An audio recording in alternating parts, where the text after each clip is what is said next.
Hello everyone, हम लोगों का सवाल है 3800 का 20% कितना होगा। तो चलिए इस सवाल को हल करते हैं और देखते हैं कि 3800 का 20% कितना होता है। तो देखिए इस 3800 को यहाँ पर लिख लेंगे।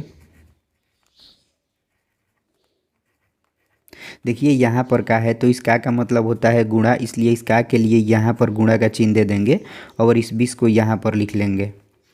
देखिए यहाँ पर प्रतिशत का चिन्ह है, तो जैसा कि हम लोग जानते हैं कि इस प्रतिशत के चिन्ह का अर्थ होता है 1/100, इसलिए इस प्रतिशत के चिन्ह के लिए इस 20 के गुणे में 1/100 लिख लेंगे। कुछ इस तरह से ऐसे ही आप लोगों को भी लिख लेना है। अब हम इसको कटा लेंगे, तो देखिए इस 2 जीरो से इस 2 जीरो को कटाएंगे। यहाँ पर 38 बच गया, तो इसको यहाँ पर लिख लेंगे।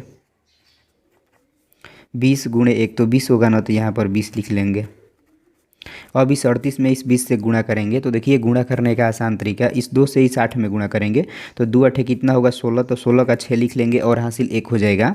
अब इस 2 से इस 3 में गुणा करेंगे तो द्वितीय ही होगा 6 और 6 में एक हासिल जोड़ेंगे तो कितना हो जाएगा 7, तो यहाँ पर 7 लिख लेंगे। और देखिए यहाँ पर एक जीरो है तो यहाँ पर भी एक जीरो बैठा देंगे, तो यही हम लोग का आंसर हो जाएगा 760। तो इस तरह से आप लोग भी इस तरह के प्रतिशत वाले सवाल को हल कर सकते हैं।